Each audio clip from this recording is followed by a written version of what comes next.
If your flower garden doesn't have that zing or that burst of color and excitement that you're looking for, I have some super easy fixes for you today that are going to make your garden just pop. And my name is Amy. I'm from prettypurpledoor.com, and I help home gardeners create landscapes that are uniquely you. So let's get to it today and learn a little bit more about how to make our gardens more exciting.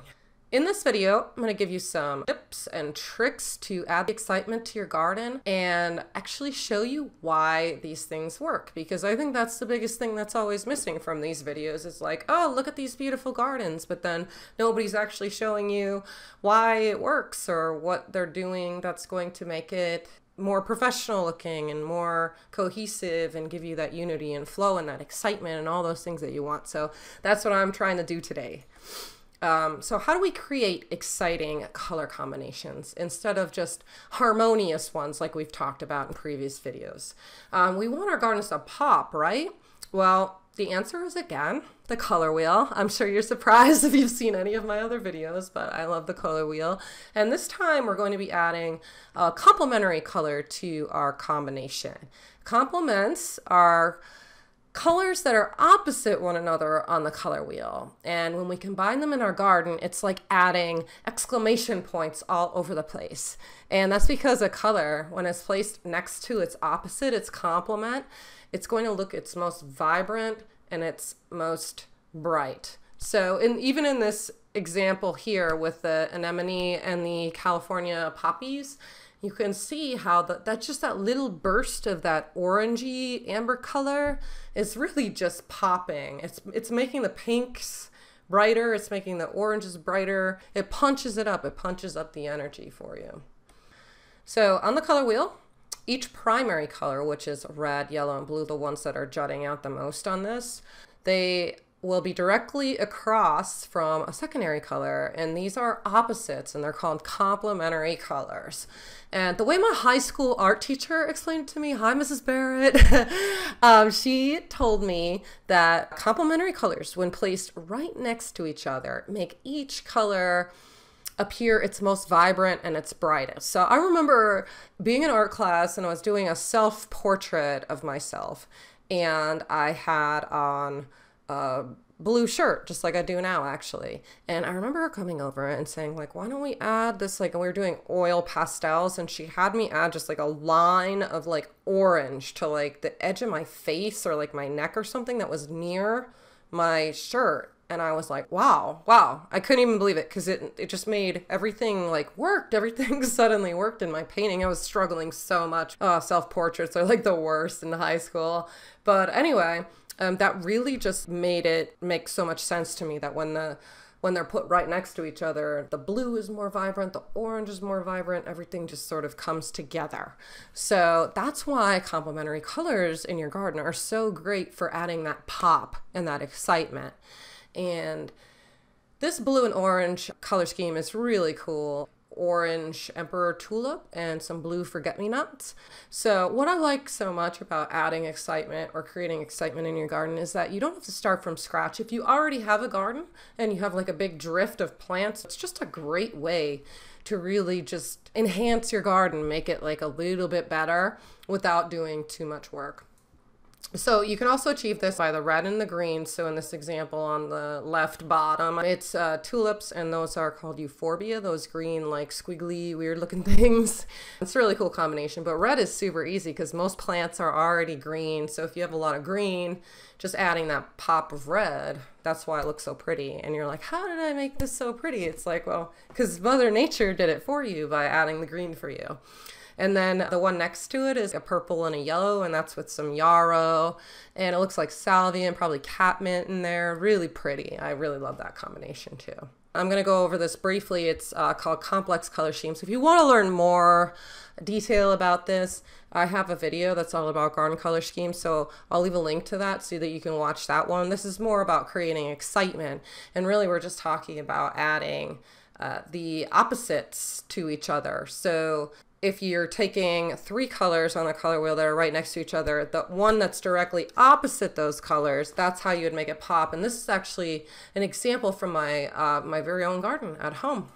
These are all plants that I have, And I've kind of set it up so that everything blooms sequentially. So there's something interesting happening in all 4 seasons. And I have a course called Design Your 4-Season Garden that shows you exactly how to do this. But you can see here that I have, alliums are in the spring, and I have the salvia for the summer, and the clematis, and then I have some asters in the fall, and my butterfly weed with the asters, and that kind of mixes with salvia, and it's like this whole thing, that butterfly weed. It just really makes everything like explode. And here's another cool example of it. It's like this blue, violet, purple, and then directly across is the amber.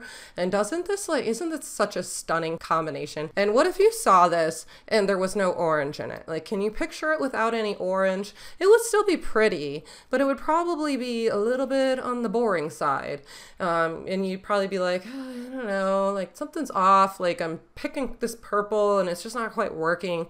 If you add that like amber, boom, it like explodes on you. So if you want to try this particular combination at home, you can try alliums, which are those round globe shaped, and then there's wallflowers, and then there's bellflowers. So that's the combination that you would need.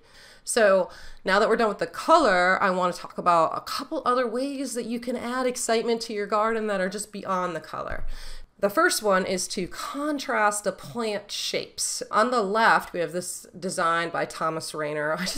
I use this example all the time because I just love like the feather grass. It's so graceful and soft. And then with the spike of the salvia, you see how we're contrasting the shapes of the plants, and that can really add some excitement to your garden. If everything's sort of the same shape and the same flower shape and the same angle and the same height, that's what's not going to add excitement. Just by adding something that's really different and really an interesting texture or shape, that's where you're going to get that excitement. So in the center, I like this example too. This is just a little bit of Japanese forest grass or Hakina cloa, and then the coral bells are that dark color. So we're actually contrasting color very much so, and then we're also contrasting shape.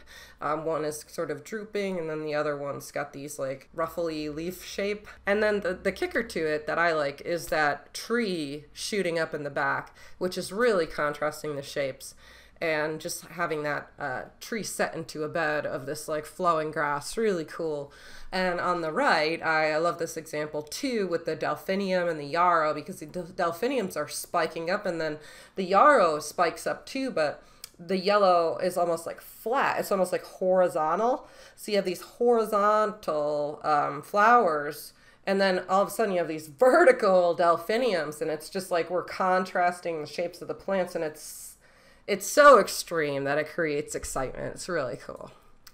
So here's a couple more examples that I found, and these are just like awesome designs for landscape. And I want you to take a look at these and notice that not only is there a contrast in the plant texture here, where you have some that are spiky and some that are round and some that are flowing. They're all different shapes, but they're also using the hardscape materials to create that contrast. Like in the far left, there's that like wicked piece of driftwood that's just sort of like, I don't even know, it's just like swirling around, and then you have this like little statue in the center with these 2 spikes coming up behind him, and there's stones and walkways and paths and all of that that's really creating all this interest. But when you take a look at all 3 of these examples, did you notice how limited the color is actually in these? So they're so interesting, and what I love is that it's in the center. I mean, he's using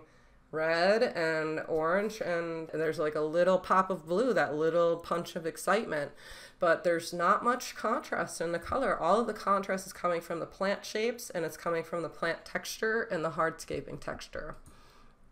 So another example of a way to create excitement in your garden is to create a focal point. And this is from the Philadelphia Flower Show, one of the scenes. And I really like this just because it was so subtle. I mean, you would think that the actual eating area would be the focal point, but they've actually turned the attention to this little nook next to the eating area with a little statue and a little pot and a little tree. And it's just like a cute little silhouette, a little area to go to and take a look at. So if you're looking to create a little bit more excitement in your garden, you can try focal points. And I actually do have an ebook about focal points that you can read and an article on my website about focal points. But the gist of the focal points is they have to be placed correctly in the garden. And that's the biggest thing that I see, is that they're not placed correctly. So think about like where you enter the garden could be a focal point, or at the end of a path could be a focal point. So the easiest way to think about that is like if you're doing your front garden, and in the entrance to walk into your property could have 2 focal points. Or the end of the path, which, what is the end of the path when you're in the front yard? You want people to get to the door. So you're guiding people.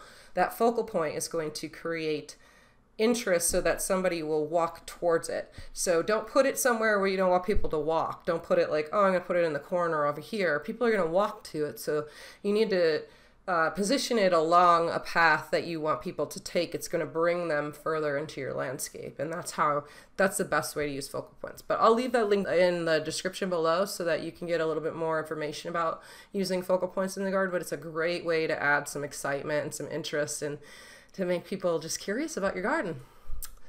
And finally, if you really liked all of the things I was talking about here with the opposite colors and pairing the plants and the texture and the shape, I have this awesome guide. It's totally free. You can download it today.